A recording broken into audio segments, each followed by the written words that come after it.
Coming up on Behind the Artist, Craig Tracy, painted alive. Today, Craig, who is the most famous name in the world of fine art body painting, is going blind. I'm an artist. I paint on bodies. Craig Tracy is the first body painting fine artist to open a gallery dedicated solely to fine art body painted images. I wanted to create something beyond what is and what was. His artwork, I think, in a lot of ways is his religion.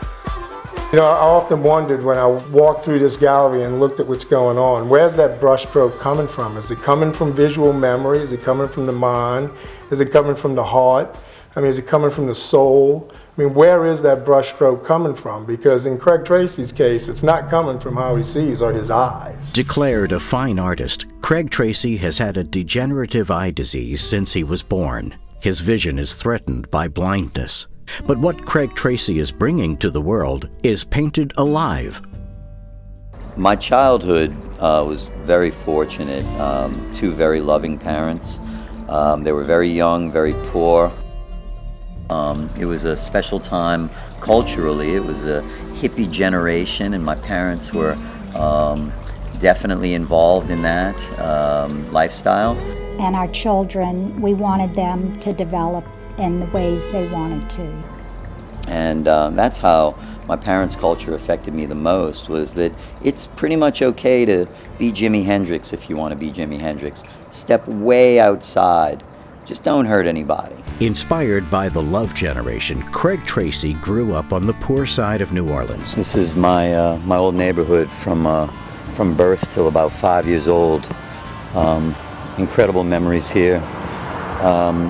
This is where I started drawing, started creating. His childhood art reflected the hippie credo, love, peace, and happiness. My parents were there in the beginning, handing me crayons and colored pencils and loving every second of it because, one, I was a rambunctious child. So when Craig was drawing, he was quiet and calm and manageable. I remember them calling me an artist since as long as I can remember.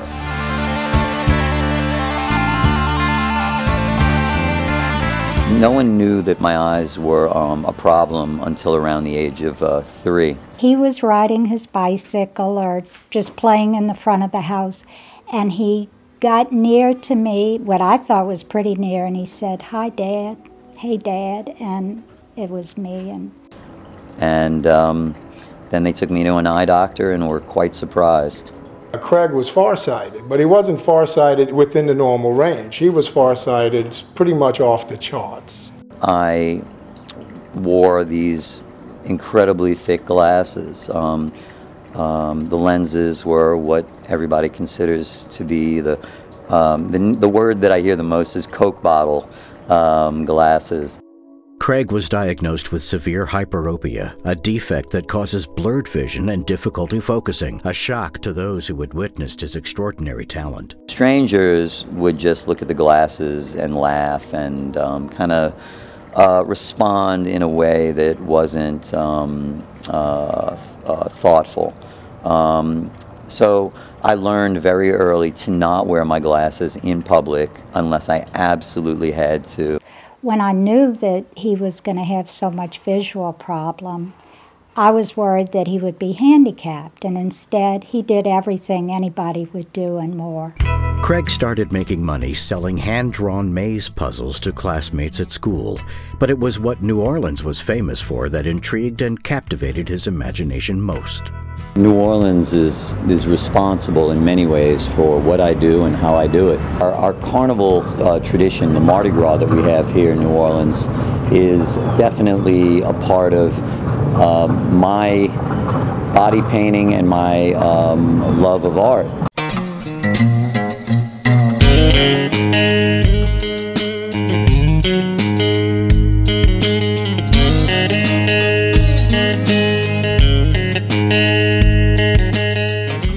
When I was about 10 years old, my mother gave me my first oil painting set, and it was a big deal. It was a birthday gift, and fortunately for me, I absolutely hated oil painting.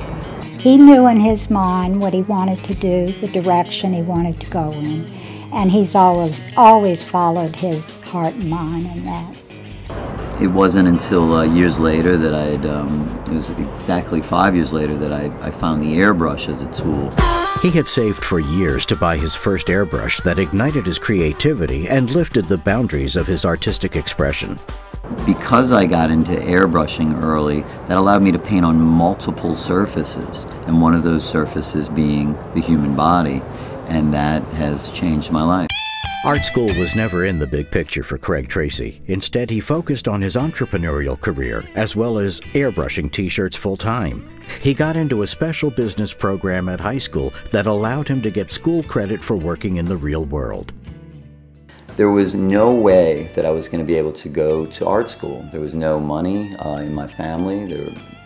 We didn't have a credit card or own a home. And art school was pretty much for rich kids, at least it was then.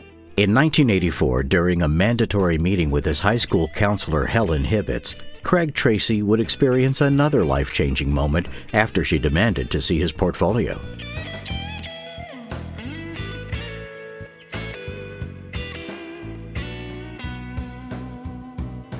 She, in that meeting, proceeded to change my life. She insisted, after looking at my portfolio, that I continue my artistic education, and she also understood that it would change more than my art. It would change my direction.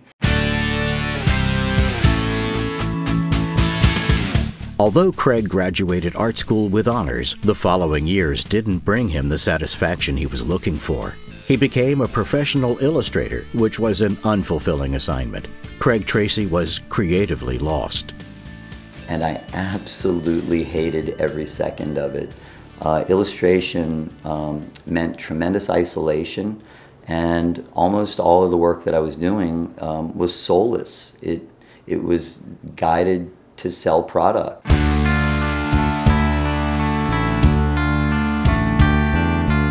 Craig realized that illustration was a huge detour to his final destination. He felt emotionally derailed from his true path and made a decision to abandon illustration forever.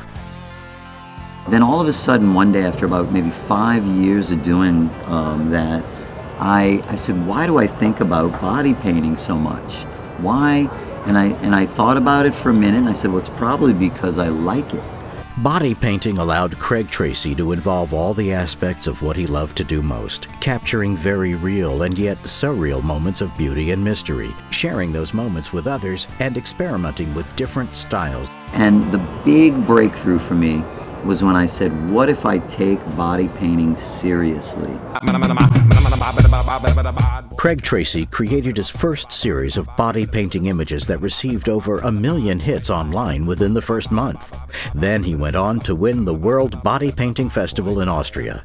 In a matter of a few months, he became a leader in the ancient body painting art during its modern rebirth. From the United States of America, world champions in the category airbrush, Craig Tracy and Sharon Didrow. I wanted to create something beyond what is and what was.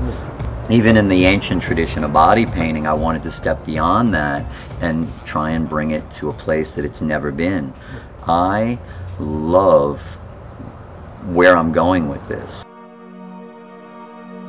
Craig Tracy's art is a combination of the painted human body juxtaposed against a painted canvas.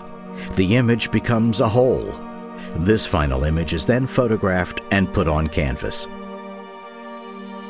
So many people have captured the human form and idolized it on canvas, and I think it's beautiful that he took that a step further and said, I'm going to take the human form, which is beautiful to begin with, and instead of recreating it, take it even further and make that the canvas. His technique includes everything from primitive hand painting to dripping, sponging, to paintbrushing and airbrushing. Craig Tracy goes to tremendous lengths to keep the image authentic and true to the moment.